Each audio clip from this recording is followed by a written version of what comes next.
I was 16 when this happened to me, and it still haunts me to this day. My older brother's friend gave me work of house sitting his rather large house for 2 days, with the pay rate being $100 a night. For the sake of privacy reasons, let's call my brother's friend Nick. $200 was a lot for such a simple task as house sitting, and since I recently sold my PlayStation 3 to save up for a PlayStation 4, the job came as godsend. At around 6 p.m., Nick picked me up and drove me to his house, as it was getting dark out. Once we got there, he told me about the security cameras he had installed in and out of his home. But I didn't have any intentions of staring at any security monitor all night, as I had brought my laptop to pass the time. After some time had passed, I felt hungry and decided to grab something from the fridge. But as I got up to make my way down, I saw movement out of the corner of my eye from the monitor. I sat back down, closing my laptop and taking a closer look, noticing the movement coming from camera 4.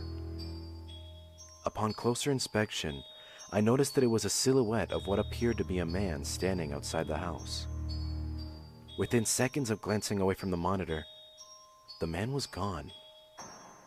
At that very moment, I heard glass shatter somewhere downstairs, causing me to immediately look at the cameras, noticing him crawling in through the basement window at an alarming rate. I started to panic, watching him climb the basement stairs with a knife clenched in his hand. I quickly locked the door to my room and dialed 911, explaining everything. I watched the monitor, terrified to see the man on the same floor as mine, desperately opening and closing the doors, looking for anyone to cross his path.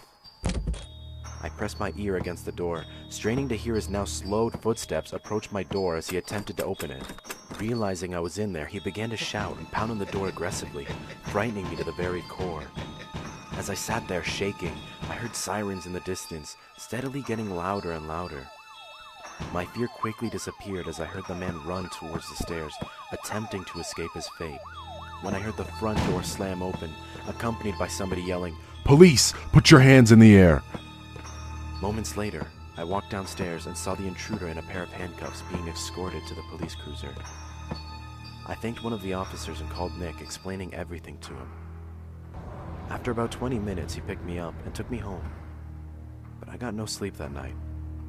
All I could think of was how lucky I was to be alive. And if the cops hadn't shown up when they did, I wouldn't be here to tell this story.